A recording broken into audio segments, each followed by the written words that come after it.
Most people do not lose their dreams in one dramatic moment. They lose them slowly. 15 minutes of scrolling here, 3 snooze buttons there, a rushed breakfast, a messy commute, a day that starts in panic before it even begins. And then, by the time evening arrives, the things that matter most, writing the book, exercising, building the business, spending real time with family, learning the skill, becoming the person you said you wanted to become, get pushed to tomorrow. But tomorrow has a strange habit of looking exactly like today. That is the quiet power of what the most successful people do before breakfast, by Laura Vanderkam. This book is not really about becoming a hyper-productive robot who wakes up at 4 a.m. and drinks green juice while answering emails on a treadmill. Relax. The Lazy Capybaras are not trying to turn you into a motivational poster. The real message is much more practical. Your morning is the one part of the day most likely to belong to you. Before the meetings, messages, family demands, deadlines, traffic, noise, and small emergencies of life arrive, there is a window of time where you can choose what matters. Successful people use that window intentionally. They do not wait for life to become calm. They build calm into the beginning of the day. The big idea: if it matters, put it first. Laura Vanderkam's central idea is simple but powerful. The best time to do what matters most is before the rest of the world starts asking things from you. Most people try to fit their priorities into leftover time. They say, "I'll exercise after work. I'll write after dinner. I'll read when things slow down. I'll spend quality time with my family when I'm less tired." But here's the problem. Leftover time often comes with leftover energy. By the evening, you may technically have time, but you do not have the same focus, optimism, patience, or willpower. Your brain is tired, your decisions are weaker, your couch looks extremely persuasive. And suddenly, the important thing becomes negotiable. Vanderkam argues that mornings work differently. In the morning, your mind is fresher, your home may be quieter, fewer people are making demands, your willpower is stronger, your day has not yet been hijacked. That makes the morning a powerful place to put the things you claim are important. Not because mornings are magical, but because mornings are protected. Why most mornings disappear. For many people, mornings do not feel like opportunity. They feel like survival. You wake up late. You check your phone. You rush to get ready. You make breakfast, answer messages, find missing socks, pack bags, deal with children, handle small disasters, and somehow arrive at work already tired. The day has technically just started, but emotionally, it already feels like you are behind. Vanderkam points out that many people spend the first couple of hours of the day simply getting ready. And after all that rushing, it is tempting to treat the first hour at work as recovery time. A coffee, a quick scroll, some news, a little chatting, a slow start. Nothing dramatic, nothing terrible. Just tiny leaks of time. But those tiny leaks matter. Because the issue is not that you have no time. The issue is that your best time is being spent by accident. That is one of the biggest mindset shifts in this book. You do not need a completely different life to create a better morning. You need to stop letting your morning happen randomly. Successful people use mornings differently. Vanderkam studied how highly effective people use their time, and one pattern appears again and again. Successful people are intentional about the early hours. They often use mornings for activities that fall into 3 categories. 1. Career growth. This means doing deep, focused work before distractions take over. It might be writing, researching, planning, building a business, studying, creating content, or working on a long-term project. The key is that these are activities with big future value, but no immediate emergency. That is exactly why they need morning protection. Nobody is going to beg you to write your book. Nobody is going to force you to build your portfolio. Nobody is going to send a calendar invite titled, "Become the person you wanted to be." So you have to schedule it yourself. 2. Relationships. This is one of the most human parts of the book. Morning is not just for productivity. It can also be for connection. Some people use mornings to have breakfast with their children, talk with their partner, read a story, take a walk, or simply be present before the day gets noisy. This matters because the people we love often get our most exhausted version. We give our sharpest energy to work, messages, and obligations, then give our family whatever is left at the end. Vanderkam invites us to ask a better question.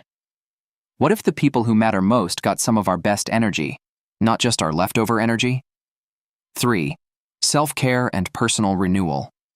The third category is nurturing yourself. This includes exercise, prayer, meditation, reading, journaling, yoga, quiet thinking, or any practice that makes you healthier, calmer, and stronger. These things are easy to postpone because they rarely scream for attention. But over time, they shape everything. A person who exercises in the morning carries a different energy into the day. A person who reads in the morning carries better thoughts. A person who starts the day calmly is less likely to be emotionally kidnapped by every tiny problem. Morning rituals are not just things you do. They become the emotional tone of your life. The willpower advantage. One of Vanderkam's most important arguments is that mornings are powerful because willpower is usually strongest early in the day. Think of willpower like a phone battery. When you wake up, the battery is full. As the day goes on, every decision drains it a little. What should I eat? How should I respond to this message? Should I focus or procrastinate? Should I be patient or annoyed? Should I work out or skip it? By the evening, your willpower battery is low. That is why late-night decisions often do not match your long-term goals. You planned to read, but you watched random videos. You planned to cook, but you ordered food. You planned to work on your project, but your brain said, "Absolutely not, friend." This is normal. The point is not to shame yourself. The point is to design around reality. If something requires discipline, focus, creativity, or emotional strength, morning may be the best place for it. You are not trying to become superhuman. You are simply using your strongest hours for your most important priorities. Very wise, very capybara, minimal drama, maximum lounging efficiency. The main tension, urgent versus important.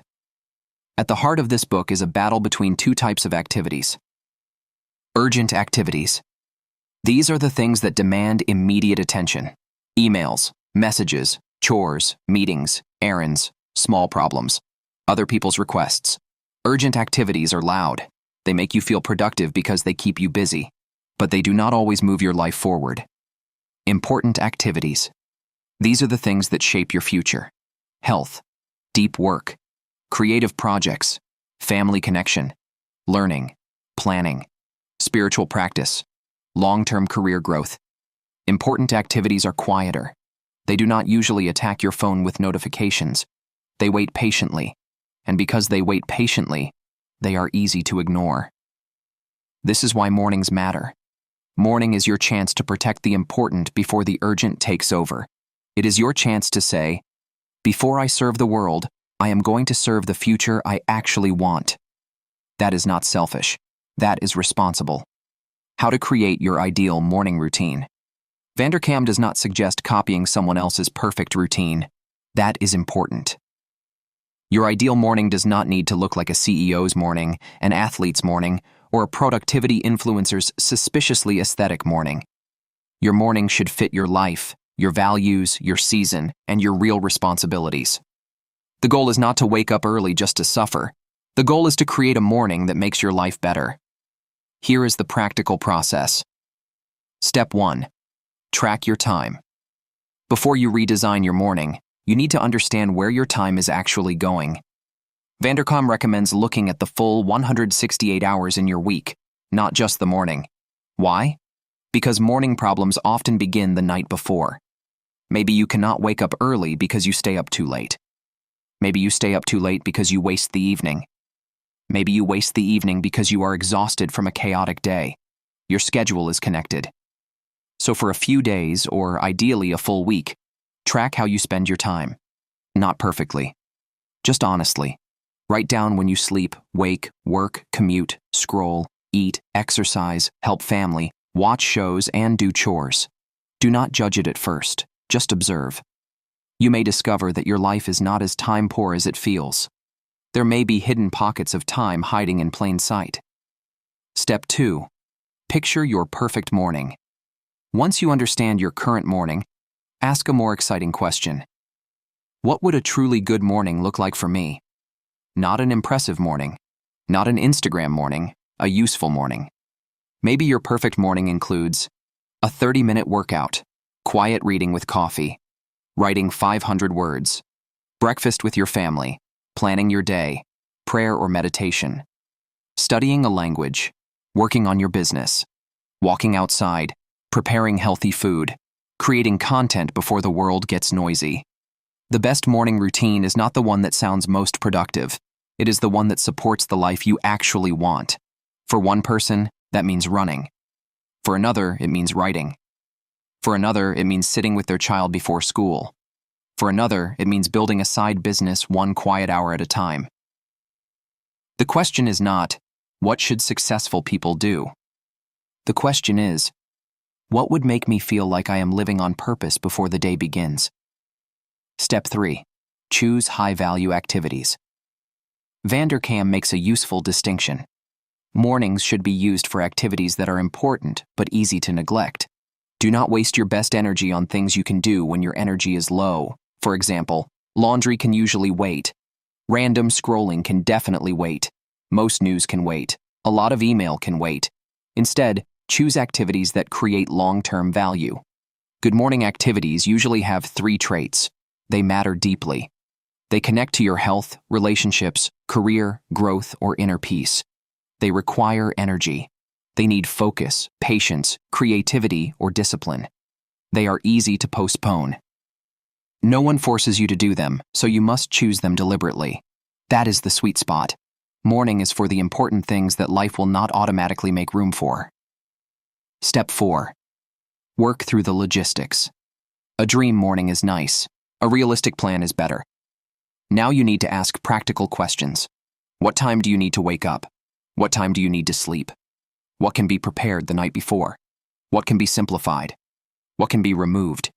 What can be delegated? What creates the most chaos in your morning, and how can you reduce it? Maybe you lay out workout clothes before bed. Maybe you prepare breakfast ingredients in advance. Maybe you charge your phone outside the bedroom. Maybe you pack bags at night. Maybe you stop pretending you need 45 minutes to choose clothes. Maybe you create a simple morning checklist. The point is to reduce friction. Your morning routine should not depend on heroic willpower every day. Make the good choice easier. Make the bad choice slightly more annoying. This is how routines become sustainable. Step 5. Start small and build gradually. One of the biggest mistakes people make is trying to change everything at once. They go from waking up at 8 o'clock to waking up at 5 o'clock.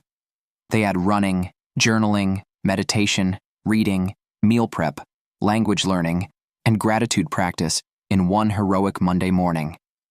By Wednesday, they have returned to their natural habitat, blanket cave. Vanderkam's approach is gentler and smarter. Start small. Wake up 15 minutes earlier. Add one meaningful activity. Do it consistently. Then expand. A good routine grows like a plant, not like an explosion. You do not need a perfect morning tomorrow. You need a better morning you can repeat. Step 6. Turn it into a habit. At first, your morning ritual will require effort. That is normal. Your brain likes familiar patterns, even when those patterns are not helping you. But once a behavior becomes a habit, it requires less willpower. Think about brushing your teeth. You do not have a dramatic internal debate every morning about whether dental hygiene aligns with your destiny. You just do it. That is the goal with your morning ritual. Eventually, exercise, writing, reading, or quiet planning can become part of who you are. You will know the habit is working when skipping it feels strange, like something is missing. To help the habit stick, keep the routine simple at first. Make it enjoyable. Prepare the night before. Track your progress. Reward yourself occasionally.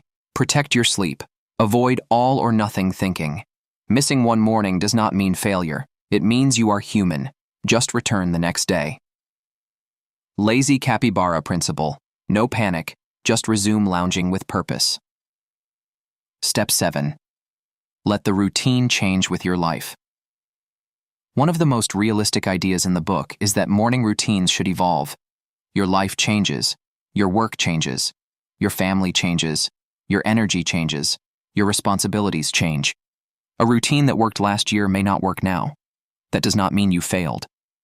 It means your system needs updating. For example, a new parent may not have the same morning freedom as a single professional. Someone recovering from illness may need rest more than intense exercise. A person in a demanding work season may need a simpler routine. The goal is not to worship the routine. The goal is to use the routine to support your life. Be consistent, but not rigid. Protect your priorities, but adapt the method. What this book teaches about success. The biggest lesson from what the most successful people do before breakfast is not that successful people wake up early. It is that successful people are intentional. They know that meaningful things rarely happen by accident. Health does not happen by accident. Strong relationships do not happen by accident. Creative work does not happen by accident.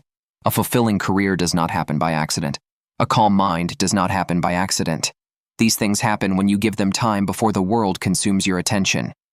Morning is not the only time you can build a good life, but for many people, it is the best time to begin. Because when you win the morning, you create evidence.